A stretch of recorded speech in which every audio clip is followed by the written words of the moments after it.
Moi je suis propriétaire et j'y pense. Si, j'en ai déjà entendu parler comme ça, mais Oui, moi j'y ai pensé, hein, mais je suis trop jeune encore pour le faire. Je n'ai pas de descendance, donc plutôt que de vendre mon patrimoine et de toute façon de me faire taxer sur l'argent que j'aurai, ça peut être une alternative. Alors moi je suis à 100% puisque j'ai déjà contacté 2 agences et je vais concrétiser ça dans un mois à peu près.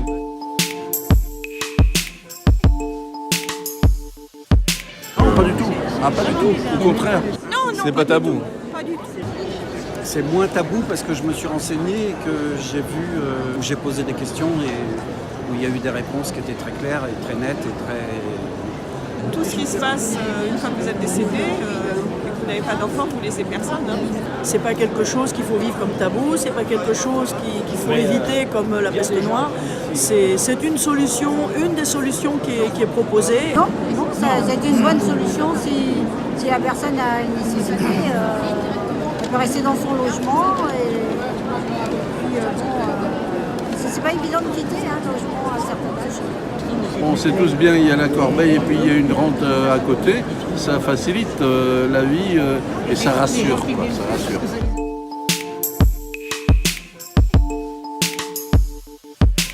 Je suis un peu surprise quand même qu'on agisse comme ça avec les retraités. Bon, moi j'ai prévu un peu ma retraite, heureusement. On a économisé, ce qui nous a empêché un peu de voyager aussi. Ce qui m'a décidé, c'est mon âge. J'ai 73 ans. Les fins de mois sont difficiles.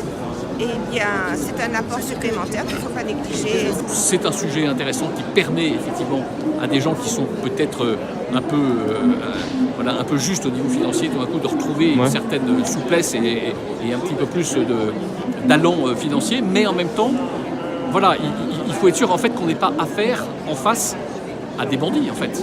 La question elle est là. Au lieu de vivre chichement, ça leur permet de vivre mieux et de savoir qu'ils ont vendu cette maison à leur laisser à un tel ou un tel. Ils sont heureux en disant je ne vais pas partir en maison de retraite, on peut adapter la maison, je peux avoir des personnes qui viennent m'aider à la maison.